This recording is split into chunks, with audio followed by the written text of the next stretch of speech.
اللهم إنا نسألك علما نافعا وعملا متقبلا وقلبا خاشعا۔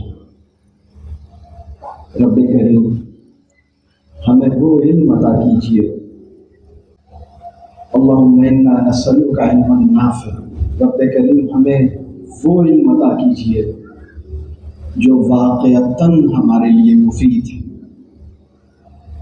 اور پھر ہمیں اس عمل کی توفیق دیجیے جو آپ کو پسند آنے والا ہے، اور پھر اتنا اچھا علم مل جانے کے بعد اور ایسا عمل کر لینے کے بعد ہمیں اترانے والا نہ بنائیے، ہمیں اپنے سے ڈرنے والا ہی رکھیے۔ السلام علیکم ورحمۃ اللہ وبرکاتہ۔ آپ سب احباب کا بہت شکریہ، موسم کی دشواری کے باوجود آپ نے وقت نکالا۔ الحمدللہ، اللہ تعالیٰ اس وقت میں برکت رکھے اور ہم کوئی کام کی چیز آج کی نشست میں حاصل کر سکیں۔ کتنے ساتھی ایسے ہیں جن کے پاس لکھنے کے لیے کوئی نوٹ بک موجود ہے؟ بات ہو تو ایک گزارش یہ ہوگی کہ جو بھی کام کی بات ہے کوشش کیجیے گا اس کو نوٹ کیجیے۔ یہ بتائیے گا کہ کتنے لوگ ایسے ہیں جو اپنے شریک حیات کے ساتھ آج کی نشست میں تشریف لائیں۔ ٹھیک ہے۔ دوسری گزارش یہ ہے کہ چاہے آپ اپنے شریک حیات کے ساتھ آئے ہوں یا ان کے بغیر آئے ہوں، اور اگر آپ کا کوئی شریک حیات ابھی نہیں بھی ہے تو بھی آپ گھر میں ضرور آج جو کچھ آپ حاصل کریں اس پہ کچھ گفتگو کا کوئی موقع ڈھونڈیے گا، کچھ نہ کچھ بات چیت گھر میں ہونی چاہیے۔ آپ میں سے کتنے لوگوں کے ذہن میں کوئی سوال موجود ہے؟ الحمدللہ، میں کوشش کروں گا کہ آج اپنی گفتگو کو تھوڑا سمیٹوں اور بہت زیادہ وقت نہ لوں، اور انشاءاللہ تعالیٰ آج اللہ نے چاہا تو سوالات کا بھی موقع نکلے گا انشاءاللہ۔ تو ہم کچھ سوالات آپ کے ذہن میں پہلے سے موجود ہیں اور کچھ سوالات انشاءاللہ میری گفتگو سے پیدا ہوں گے، اور پھر ہم انشاءاللہ اس پہ بات کریں گے۔ کتنے لوگ یہ چاہتے ہیں کہ حالات کا تجزیہ کیا جائے، اور کتنے لوگ یہ چاہتے ہیں کہ کرنے کے کام پہ بات ہو؟ تو حالات کا تجزیہ کرنے کتنے لوگ چاہ رہے ہیں کہ حالات کے تجزیے میں کوئی بات ہو، اور کتنے لوگ چاہ رہے ہیں کرنے کے کاموں پہ بات ہو؟ سبحان اللہ، سبحان اللہ۔ اس سے مجھے یہ تو اندازہ ہو گیا کہ حالات کا اچھا خاصا اندازہ لوگوں کو ہے۔ تو میری گفتگو میں بھی حالات کے تجزیے پہ کوئی زیادہ وقت نہیں لوں گا، ہم سب واقف ہیں حالات کس طرح کے ہیں، اور میں ایک دو باتیں بس عرض کروں گا کہ قوموں کی زندگی میں مشکل حالات آتے رہتے ہیں، مسلم امہ کی زندگی میں مشکل حالات آتے رہے ہیں، یہ کوئی انہونی بات نہیں ہے، مشکل وقت آتا ہے، ٹھیک ہے۔ مسلم امہ ایک مشکل وقت سے گزر رہی ہے، یہ احساس ہمیں ہے، لیکن بہت کچھ خیر بھی الحمدللہ اس کے امکانات بھی پیدا ہوئے ہیں۔ کبھی کبھی حالات میں جو خرابی ہوتی ہے ہماری پوری توجہ اسی پہ چلی جاتی ہے، اور خیر کے امکانات کو ہم دیکھ نہیں پاتے۔ یہ بات درست ہے۔ اگر ہم اپنے وطن کی بات کریں تو سیاسی حالات آپ سب کو اندازہ ہے، سیاسی منظرنامہ کیسا ہے، طاقت کا عدم توازن ہے، بے اصولی ہے، بے انصافی ہے، کرپشن ہے، بہت سے مسائل ہیں۔ پھر ہم معاشی حالات دیکھتے ہیں، استحصال ہے، بہت سے مسائل ہیں، اور ایک کشمکش ہے۔ پھر ہم فرد کی سطح پہ دیکھتے ہیں کہ لوگ سکون اور اطمینان سے دور کھڑے ہیں۔ معاشرتی صورتحال ہم دیکھتے ہیں، طلاق کی شرح ہمارے معاشرے میں بڑھ رہی ہے یا کم ہو رہی ہے؟ کیا خیال ہے؟ بڑھ رہی ہے۔ ناراضگیاں بڑھ رہی ہیں، جاننے کی سطح بہتر ہوئی ہے بہت سے لوگ بہت کچھ جان چکے ہیں، جانتے ہیں، لیکن ناراض ہونے اور لڑنے کا مادہ بھی اسی طرح سے اس میں بھی بڑا اضافہ ہوا ہے۔ تو اور حالات ہم بہت سے لوگ واقف ہیں اس وقت مصنوعی ذہانت، آرٹیفیشل انٹیلیجنس کے پیدا ہو جانے سے جو خطرات فطری ذہانت کو لاحق ہوئے ہیں وہ بھی ہم سب کو پتہ ہے۔ موجودہ معاشی جو صورتحال ہے اس میں جو بے یقینی آرٹیفیشل انٹیلیجنس کے آنے سے پیدا ہوئی ہے وہ بھی سب کے سامنے ہے۔ تو یہ ایک کانٹیکسٹ ہے جس میں ہم اس وقت بات کر رہے ہیں۔ تو موجودہ حالات کی کوئی زیادہ تفصیل شاید درکار نہیں ہے، ہم سب کو اندازہ ہی ہے۔ مسلم امہ اس وقت محکومی کی اور غلامی کی صورتحال میں ہے، اس کا بڑا حصہ، اور لیکن یہ کہ بیداری کی بھی ایک دبی دبی سی لہر ہے جو محسوس ہوتی ہے الحمدللہ۔ سیاسی صورتحال بھی لوگ، میں سمجھتا ہوں کہ پاکستان کے اندر ایک پچھلے چند سالوں سے ناامیدی بڑھی ہے۔ بہت سے لوگ پاکستان چھوڑ کے چلے گئے، بہت سے لوگ پاکستان چھوڑ کے جانا چاہ رہے ہیں۔ پچھلے چند سالوں میں ایسے نوجوانوں نے وطن چھوڑنے کی بات کی جو کبھی بھی ایسا نہیں سوچتے تھے۔ آپ واقف ہیں یہ ہوتا رہا، کیا کیا جائے؟ تو اسی طرح ایک اور چیز جس کے اوپر ہم ذرا عموماً جب ہم حالات کی بات کرتے ہیں تو ساری توجہ معاشی اور سیاسی حالات کی طرف چلی جاتی ہے، اور جو نفسیاتی حالت ہے ہماری، اخلاقی حالت ہے ہماری، ایمانی حالت ہے ہماری، اور جو ہماری معاشرتی صورتحال ہے، مطلب نظام تعلقات، دوستوں کے ساتھ، محلے والوں کے ساتھ، فیملی کے ساتھ، ایکسٹینڈڈ فیملی کے ساتھ، بہن بھائی اور فیملی کے ساتھ، مطلب وہ بھی بہت بری طرح سے خراب ہوا ہے۔ تعلق کا بحران ہے جو ہم دیکھتے ہیں۔ تو یہ ایک کانٹیکسٹ ہے، میرا خیال ہے کہ اس کے اوپر سب واقف ہی ہیں، میں ابھی اس کو صرف اشارتاً میں نے اس کو بس ذکر کیا ہے۔ اچھا، ایسا نہیں ہے کہ لوگوں کے پاس کوئی سرگرمی نہ ہو۔ ہمارے جدید تعلیم یافتہ معاشروں میں ایکٹیویزم بھی بہت ہے، موومنٹ بھی بہت ہے، حرکت بہت ہے، اور سب سے زیادہ جو توانائی صرف ہو رہی ہے وہ کمانے، خریدنے اور صرف کرنے کی نظر ہو رہی ہے۔ ارننگ، بائنگ اور کنزیومنگ، اس کا ایک ویشیس سائیکل ہے۔ لوگ بھاگے چلے جا رہے ہیں، ریٹ ریس ہے، دوڑ لگی ہے۔ تو یہ ایک صورتحال ہے، اور جو نتائج ہیں وہ خواجہ میر درد ایک بڑے خوبصورت اور بڑی شاعری انہوں نے کی، ان کا ایک شعر ذہن میں آتا ہے: اذیت، مصیبت، ملامت، بلائیں، تیرے عشق میں ہم نے کیا کیا نہ دیکھا۔ اذیت، مصیبت، ملامت، بلائیں، تیرے عشق میں ہم نے کیا کیا نہ دیکھا۔ بات یہ ہے کہ یہ سارا طوفان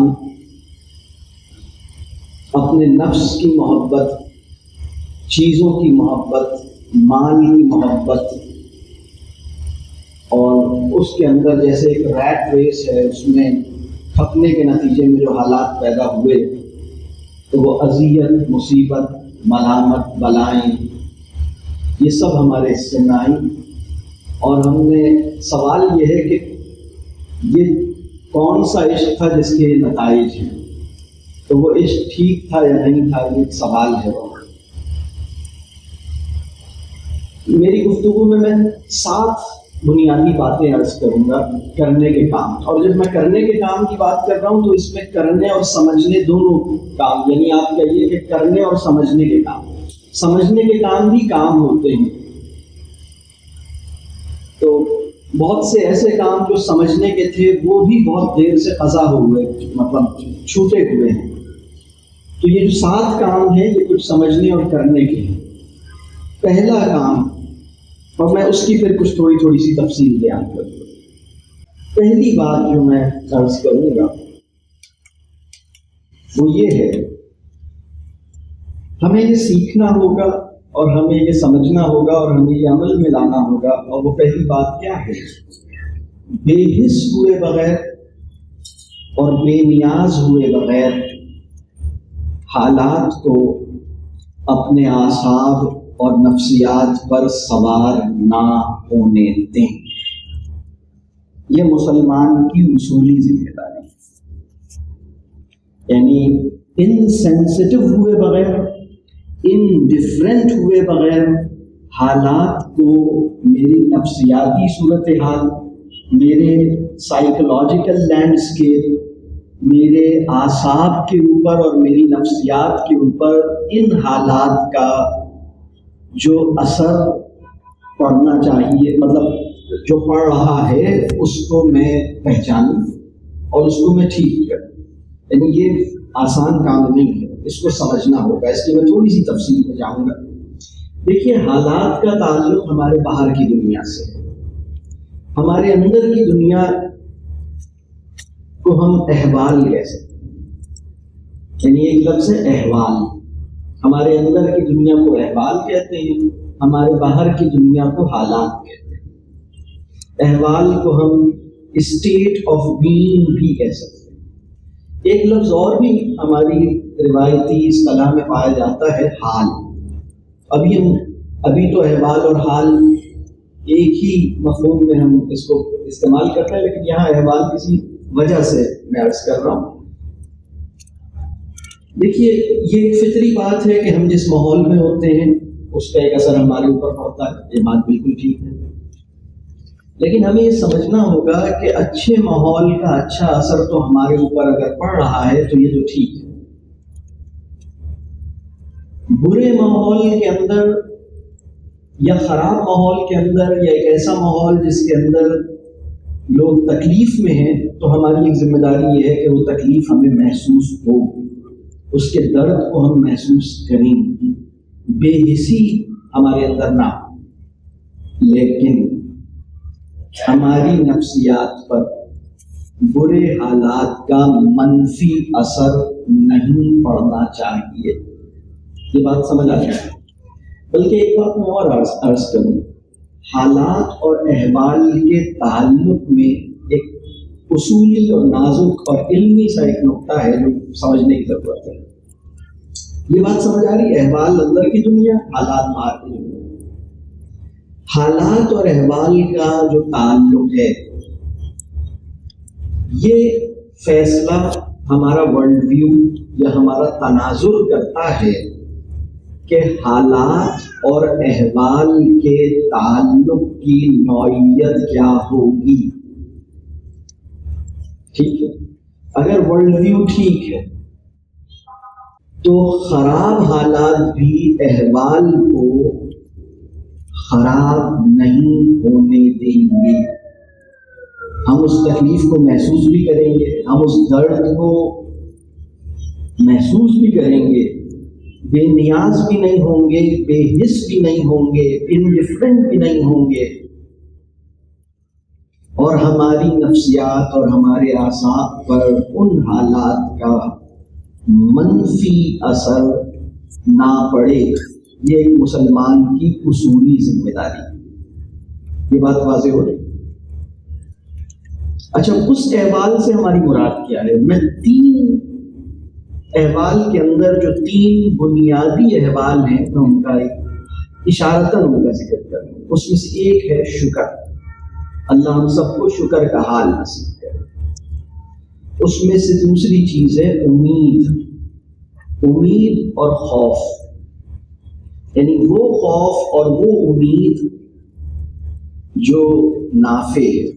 اس وقت ماڈرن ویسٹرن سائیکالوجی بھی اس بات کو ایکسیپٹ کرتی ہے, ریئلائز کرتی ہے کہ there are some fears which are healthy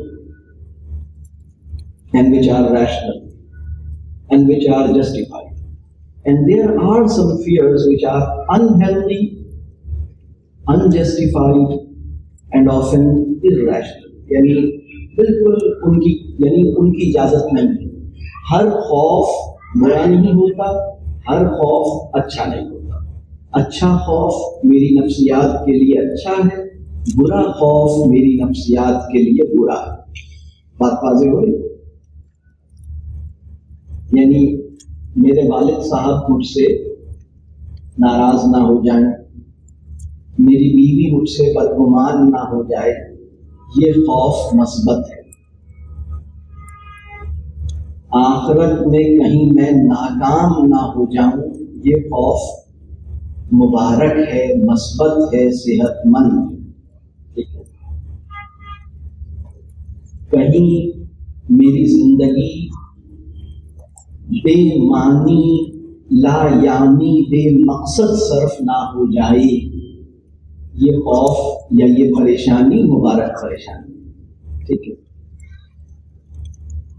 تو یہ فیصلہ ہمارا ورلڈ ویو کرتا ہے, یہ فیصلہ یا دوسرے لفظوں میں یہ فیصلہ ہمارا ایمان کرتا ہے کہ حالات اور احوال کے تعلق کی نوعیت کیا ہوگی اللہ پہ یقین کے نتیجے میں. اور ایک بات اور عرض کروں, اگر کوئی اللہ پہ یقین نہیں بھی کرتا اور صرف اپنے اوپر بھی یقین کرتا ہے تو بھی میں اب آپ سے یہ عرض کر رہا ہوں کہ خالق پہ یقین کو تو چھوڑ دیجیے, مخلوق پر یقین کے نتیجے میں بھی حالات اور احوال کے تعلق کی نوعیت کچھ اور ہے, اور بے یقینی کے نتیجے میں حالات اور احوال کے تعلق کی نوعیت کچھ اور. یہ بات واضح ہو رہی ہے.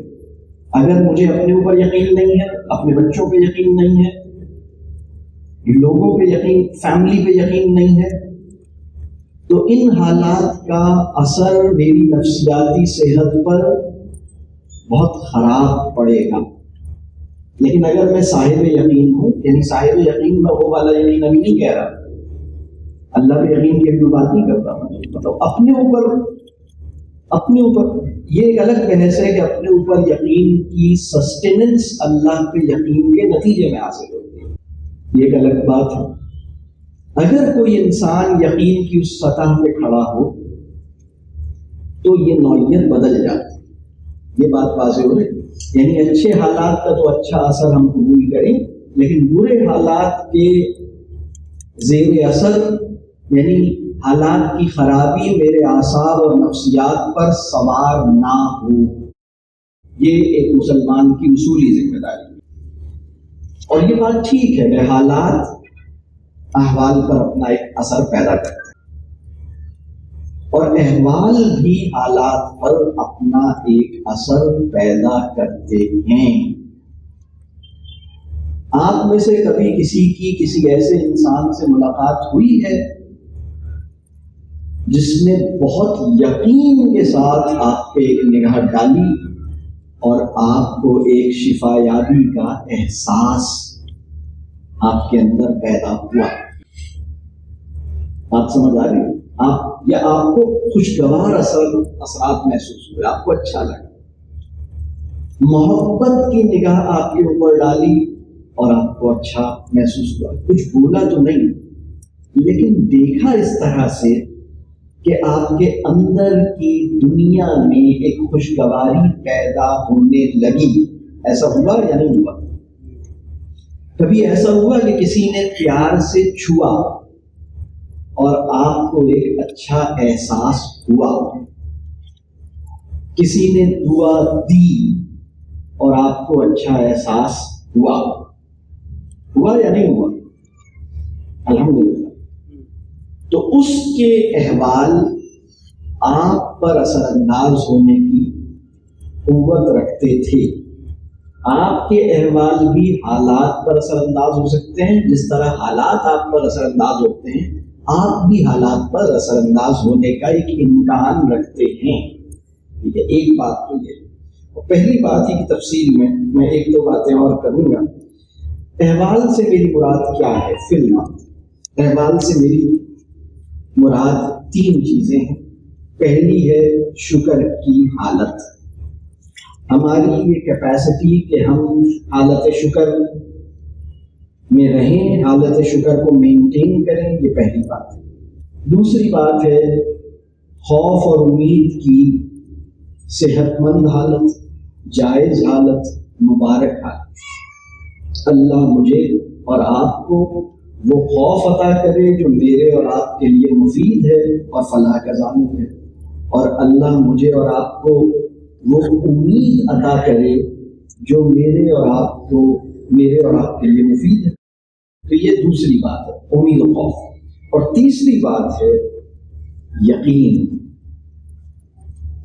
اپنے اوپر یقین، حالت کے اوپر یقین، بندوں کے اوپر یقین، مالک کے اوپر یقین. یعنی انسانوں پر اعتبار کرنے کی ایک جنرل کیپیسٹی. ہم لوگوں سے نا امید ہوئے ہیں، نہ معاشرے سے نا امید ہوئے ہیں، نہ آنے والے کل سے نا امید ہوئے ہیں، نہ اپنوں سے بدگمان ہوئے ہیں، نہ دوسروں سے بدظن ہوئے ہیں. یہ والا حال. اللہ کی رحمت سے بھی نا امید نہیں ہوئے ہیں. کسی گنہگار کے اندر جو امکان خیر دبا ہوا ہے اس سے بھی نا امید نہیں ہوئے. یہ بات واضح ہو رہی. کسی بے نمازی کے نجات پا سکنے کی اس کا جو امکان ہے وہ بھی ہم محسوس کرتے ہیں. یہ ہے یقین. مطلب یقین ایک اطمینان دیتا ہے. یقین کے ساتھ بہت مطلب یہ احوال کی میں تین باتیں عرض کی میں نے، اور احوال کی اور بھی چیزیں ہیں لیکن ابھی فی الحال بہت ہی بیسک لیول پر. یہاں پہ میں یہ بات کر رہا ہوں کہ بہت سے لوگ حالات کو اس طرح سے پروسیس کرتے ہیں کہ ان کی نفسیاتی اور ان کی اعصابی جو صحت ہے وہ بری طرح سے متاثر. پہلا کام یہ ہے، پہلی بات میں نے عرض کی، بے حس ہوئے بغیر، بے نیاز ہوئے بغیر. بے نیاز کے لیے انگریزی کا لفظ میں کہہ رہا ہوں انڈیفرنٹ ہوئے بغیر، انسینسٹیو ہوئے بغیر، سانوکی والے مائنڈ سیٹ میں جائے بغیر. سانوکی یہ نہیں ہوگا. رسول اللہ صلی اللہ علیہ وسلم نے فرمایا تھا کہ پوری امت جو ہے وہ ایک جسم کی مانند ہے، اس کے کسی بھی حصے کو تکلیف پہنچتی. اگر آپ کے پاؤں کے انگوٹھے کے ناخن کے کونے پہ کوئی چوٹ لگے، بلکہ پاؤں کی چھوٹی انگلی کے ناخن کے کونے پر چھوٹی سی چوٹ لگے تو آپ کو فیل ہوتی ہے؟ نہیں ہوتی. فیل ہوتی ہے. مسلمان کی ذمہ داری ہے کہ دنیا میں کہیں بھی کوئی تکلیف مسلم معاشرے کو پہنچے اس کو بھی، اور ویسے بھی انسانوں کی تکلیف کو محسوس کرنے کی کیپیسٹی اللہ نے اس کے اندر رکھی ہے. لیکن اس کا مطلب یہ نہیں ہے کہ ہم ڈی مورلائز ہو جائیں. اس کا مطلب یہ نہیں ہے کہ ہماری امیدیں ٹوٹ جائیں. اس کا مطلب یہ نہیں ہے کہ ہم نفسیاتی طور پر شکست خوردہ ہو جائیں. بات واضح ہو رہی ہے. اور اب اس میں کرنے کا کام کیا ہے؟ ایک چیز اور بھی دیکھیے. ایمان کے نتیجے میں کسی مسلمان کے شکر، امید و خوف اور یقین کا جو سورس ہے وہ کہیں اور ہوتا ہے، حالات میں نہیں ہوتا. اگر میرے شکر، یقین اور امید و خوف کا جو سورس ہے وہ حالات میں روٹڈ ہے تو یہ صاحب ایمان کی نفسیاتی وضع نہیں ہے. صاحب ایمان کی نفسیاتی وضع اور نفسیاتی اور ایک اصولی ذمہ داری یہ ہے کہ اس کے یقین کا جو منبع اور سورس ہے نا، سرچشمہ ہے، وہ کہیں اور. یہ بات واضح ہوئی. ابھی پرابلم یہ ہوا کہ اس چیز کو ہم نے ٹھیک سے، مطلب چیزوں کو دیکھنا کیسے ہے، پہلے ہمیں یہ دیکھنا ہے. حالات کو دیکھنا کیسے ہے، پہلے ہمیں یہ ٹھیک کرنا ہے. تو یہ پہلا پوائنٹ ہے. میں نے جیسے یہ بات کی کہ ہمیں حالات کی تکلیف کو محسوس کرنا ہے، لیکن اس کی بنیاد پر نا امید اپنے آپ کو نہیں ہونے دینا. اچھے حالات کا اچھا اثر ضرور قبول کرنا ہے، لیکن برے حالات کو اپنی نفسیاتی صحت خراب کرنے کی اجازت نہیں دینی. ٹھیک ہے نا، یہ بات واضح ہے. پھر میں نے یہ بات بھی عرض کی، دیکھیں امید اور خوف نیچرل ہے. نیچرل کوئی بھی انسان ایسا نہیں ہے کہ وہ امید اور خوف کے درمیان زندہ نہ ہو. ہر انسان امید خوف ہو، فیئر اس کا مطلب پیرلل چلتے ہیں اور ساتھ ساتھ چلتے ہیں، جڑے ہوئے ہیں. ہم سب کے اندر امید اور خوف ہوتا ہے، لیکن امید اور خوف کی نوعیت ایمان کے نتیجے میں جو ہونی چاہیے، ہم سب کو یہ دیکھنا ہے کہ کیا اگر ابھی پتہ لگے کہ اسٹاک مارکیٹ کریش ہو گئی، اگر ابھی پتہ چلے کہ آٹے کا کرائسس آ رہا ہے، گندم ویٹ جو ہے وہ اس کا کرائسس آ رہا ہے، ابھی پتہ چلے کہ فلاں چیز جو ہے بہت مہنگی ہو گئی، ڈالر مہنگا ہو گیا، فلاں چیز کی پرائسز بیٹھ گئی، فلاں جگہ پر یہ ختم ہو گیا، پاکستان پہ سینکشن لگ گئی، یہ ہو گیا، وہ ہو گیا، آپ نے جو پراپرٹی خریدی تھی اس کی قیمت ایک دم بیٹھ گئی، آپ کی جاب جو ہے وہ اچھی ہو گئی، خراب ہو گئی. یہ چیزیں ہو سکتی ہیں نا، آتی جاتی دنیا ہے زندگی. امید اور خوف کی، ہر انسان امید اور خوف میں رہتا ہے، لیکن مومن کا دل جس طرح کی امید اور خوف میں رہتا ہے، ہمیں یہ دیکھنا ہے کہ کیا ہمارا دل اس طرح کی امید اور خوف میں ہے یا نہیں. احوال کو ڈٹرمن کرنے والے 3 بڑے فیکٹرز یہی ہیں. اس کے علاوہ اور بھی ہیں، لیکن ابھی بالکل جیسے بیسک منیمم کی بات کریں تو امید اور خوف نیچرل ہے، لیکن اب دیکھنا یہ ہے کہ ہماری جو ہوپ اور فیئر کی جو کرنٹ اسٹیٹ ہے، کیا وہ کوئی جائز بنیادوں پہ کھڑی ہے یا ناجائز بنیادوں پہ کھڑی ہے. جس اسٹیٹ آف فیئر اور ہوپ میں ہم ابھی ہیں، وہ کتنا جسٹیفائڈ ہے، وہ کتنا ہیلدی ہے، وہ کتنا مبارک ہے، یا وہ کتنا غلط ہے. اور اس کے لیے ہمیں پرسنل لیول پر احوال انالیسس کی ضرورت ہے.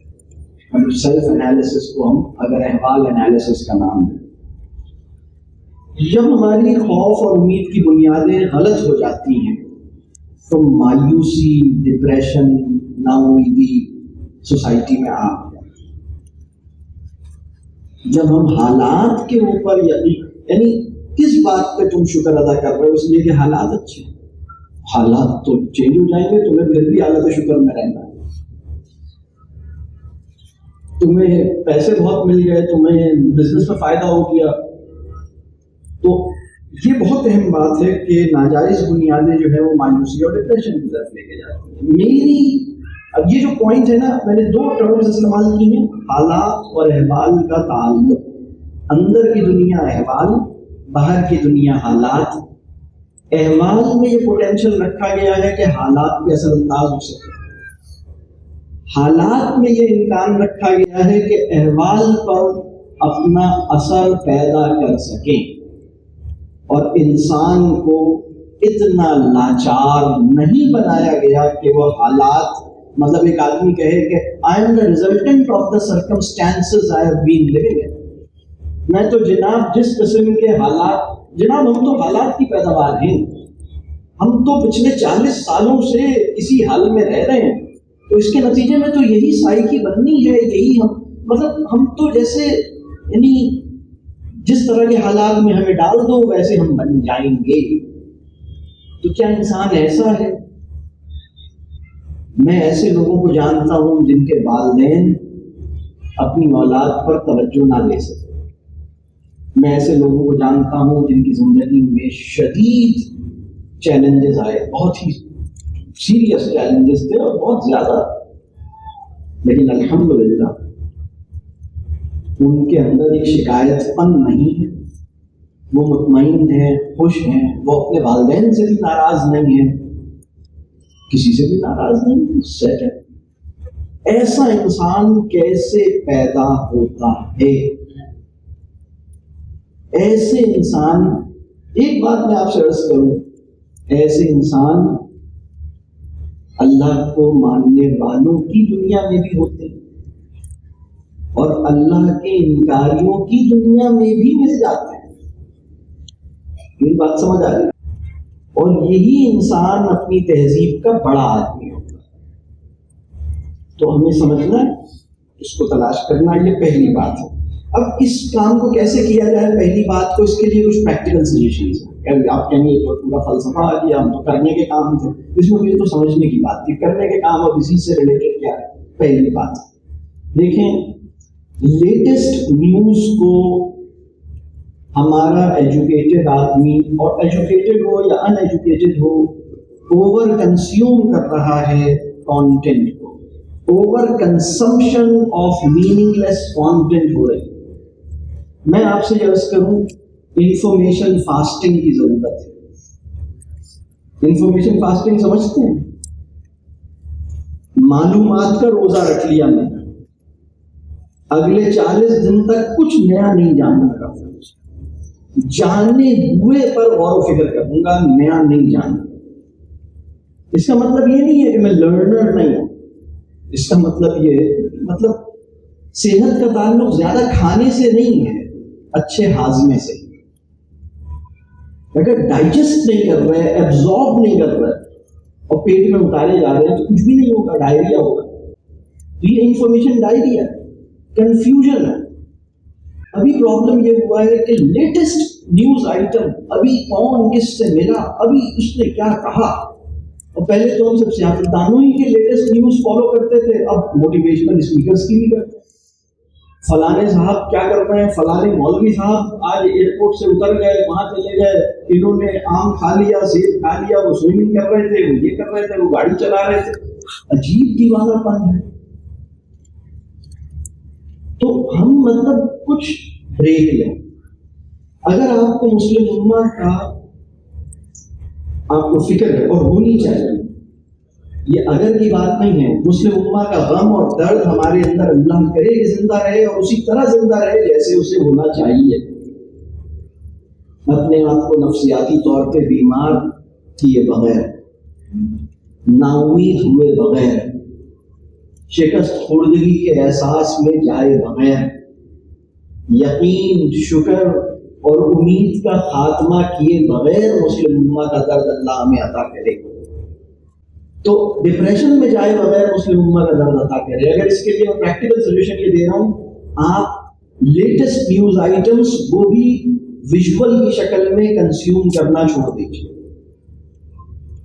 میں اس بات سے اتفاق کرتا ہوں کہ حالات دنیا کے کیا چل رہے ہیں اس کے بارے میں آپ کو واقف ہونا چاہیے, لیکن ایوری منٹ, وہ کسی چینل نے کہا نا, ہر پل کوئی انفارمیشن ہے. Every moment, every second, every other second they are informing you. Every second ٹھک ٹھک ٹھک بتا رہے ہیں. ہم نے بھی یہ طے کر لیا, میں every second, please inform me every second. تو ہر 2 منٹ بعد وہ نوٹیفیکیشن آ رہی, اپڈیٹ آ رہی, اور وہ ویژول کی شکل میں آ رہی ہے, اور صبح شام دیکھ رہے ہیں. صبح دیکھا تھا, پھر دوپہر میں دیکھا, پھر شام میں دیکھا, پھر سونے سے پہلے دیکھا, صبح اٹھتے ہی دوبارہ دیکھا. میرا پسندیدہ سیاستدان کیا کر رہا ہے, میرے پسندیدہ مولوی صاحب کیا کر رہے ہیں, میرا پسندیدہ کوئی تھنکر کیا کر رہا ہے, سیلف ہیلپ گرو کیا کر رہا ہے, اور جناب دنیا میں کون پٹ رہا ہے, کون مار رہا ہے, کس نے دھماکہ کیا, کس نے کیا کیا, کس نے لوٹ مار کی, کون سا بلاسٹ ہوا, کتنے مر گئے, کتنے زخمی ہوئے, سب کے ویژول کی شکل میں کانٹینٹ آنا. ہمارے لیے ایک چیز ہے, دیکھیے, تازہ ترین خبریں وصول کرنا اور کرتے رہنا مسلمان پہ فرض نہیں، لیکن مسلمان پر اپنوں کی خبرگیری فرض ہے۔ ہم نے خبرگیری کے فریضے کو خبرنامے کے شوق سے ریپلیس کیا ہے۔ خالہ کس حال میں ہے، پڑوسی کس حال میں ہے، دوست کا کیا حال ہے، بچے کس حال میں ہے، ماں باپ کا کیا حال ہے، اسے کہتے ہیں خبرگیری۔ خبرگیری کے فریضے کو خبروں کے سیلاب سے دھو دیا ہے۔ تازہ ترین خبریں ایران، توران، افغانستان اور جاپان کی ہر وقت چاہیے، صبح دوپہر شام رات۔ میں آپ سے یہ کہہ رہا ہوں کہ ویژول کانٹینٹ کنزیوم کرنا چھوڑ دیں۔ آپ کو غزہ کی بھی نیوز چاہیے، ٹیکسٹ میں، ٹیکسٹ متن، ٹیکسٹ کی شکل تحت ریٹن خبر کنزیوم کیجیے، اور وہ بھی روزانہ ضرورت نہیں ہے، ہفتے میں ایک دفعہ لے لیجیے، ہفتے میں 2 دفعہ لے لیجیے۔ ریلائبل اوتھینٹک سورس سے ریٹن کانٹینٹ ہفتے میں 1 دفعہ لے لیتے ہیں، ایک اندازہ ہے، بس ٹھیک ہے۔ ہماری اصل ذمہ داری وہاں کیا ہو رہا ہے اس کی تازہ ترین صورتحال جانتے رہنے کی نہیں۔ اس کے نتیجے میں آپ کے اندر جو درد محسوس کرنے کی صلاحیت ہے وہ ختم ہو جائے گی۔ ہم بے حس بھی ہو جائیں گے اور نڈھال بھی ہو جائیں گے۔ ہماری ذمہ داری کیا ہے؟ یعنی ہم اعصابی اور نفسیاتی طور پہ کولیپس بھی کر جائیں گے اور ہم انسینسٹیو بھی ہو جائیں گے۔ ہماری ذمہ داری کیا ہے کہ ہم اپنی سینسٹیوٹی کو مینٹین کریں، ہماری حساسیت زندہ رہے اور ہم اعصابی اور نفسیاتی طور پہ کولیپس نہ کریں۔ بات واضح ہو گئی؟ ابھی الٹا ہوا ہے، ایک ایک خبر جانتے ہیں لیکن اب ایک ہیلپ لیسنس ہے نا، ایک ڈپریشن ہے۔ میں ایسے لوگ، آپ جانتے ہیں ایسے لوگوں کو جو غزہ کی صورتحال پہ بہت ڈپریشن میں بھی گئے، پاکستانی۔ مجھے ایک صاحب ملے، کہنے لگے میں بہت پریشان ہوں۔ میں نے کہا اللہ کا شکر ہے کہ غزہ والے اتنے پریشان نہیں جتنے آپ۔ وہ ایک یقین کے ساتھ لڑ رہے ہیں اور آپ ان کے بارے میں وہ خبر جو کسی اور نے لگائی ہے بے یقینی کے ساتھ دیکھ رہے ہیں۔ فرق پیدا ہوگا نا احوال کے۔ بات واضح ہوگی؟ تو عملی تجاویز میں ایک چیز ویژول کانٹینٹ، لیٹسٹ نیوز، اس کو چھوڑنا پڑے گا۔ شکایت سننے اور کرنے سے گریز کی۔ کچھ لوگ ہر وقت شکایت کرتے رہتے ہیں۔ آپ ایسے لوگوں کو جانتے ہیں جو گرمی کی شکایت کرتے ہیں؟ چلو لوڈ شیڈنگ کا تو ہم گورنمنٹ کے اوپر ڈال دیتے ہیں، گرمی کا کس پہ ڈالیں؟ اب اللہ کو بھی کچھ نہیں کہہ سکتے، مسلمان ہیں، کس کو کہیں؟ اتنی گرمی ہو گئی ہے کیا پتا۔ اب وہ سمجھ نہیں آتا کہ شکایت کس سے کرے۔ یہ بات واضح ہو گئی؟ تو شکایت سننے اور کرنے سے گریز کیجیے، یہ اپنے ذوق شکر کی حفاظت کے لیے ضروری ہے۔ جو احوال میں سے ایک حال ہے نا، مطلب ہر دفعہ جب ہم شکایت کرتے ہیں یا سنتے ہیں تو ہمارا جو ذوق شکر ہے وہ پست ہوتا ہے۔ پھر قرآن سے، نماز سے، اذکار سے مدد لیجیے۔ بہت سی دعائیں ہیں، اللہم انی نعوذ بک فی نحورہم والفجور نجعلک فی نحورہم ونعوذ بک من شرورہم، یا اور بہت سارے اذکار ہیں۔ اعوذ باللہ من الشیطان الرجیم، یہ بہت کامل، بڑی زبردست دعا ہے، تو اس کا مطلب سمجھ کر اس پہ غور کر کے اس سے مدد لیجیے۔ پھر ایک اصول اور ہے ہماری سائیکولوجیکل ہیلتھ کے لیے، گولڈن پرنسپل ہے جو رسول اللہ صلی اللہ علیہ وسلم نے دیا، اور میں سائیکالوجی کے ایک طالب علم کی حیثیت سے میں یہ سمجھتا ہوں کہ وہ سائیکالوجی جو اس اصول پہ عمل کرنے سے پیدا ہوتی ہے، مجھے اس سے اچھا اصول نہیں سمجھ آتا۔ اگر نفسیاتی صحت کو اچیو کرنے کے لیے ایک اصول اگر اپنایا جائے، سب چھوڑ دیں، صرف ایک اصول اپنانا ہو تو ایک اصول یہ ہے، رسول اللہ صلی اللہ علیہ وسلم نے فرمایا تھا، مفہوم ہے، اسی میں سے یہ اصول نکلتا ہے۔ مفہوم یہ ہے، دیکھو نیکی کے معاملے، خیر کے معاملے،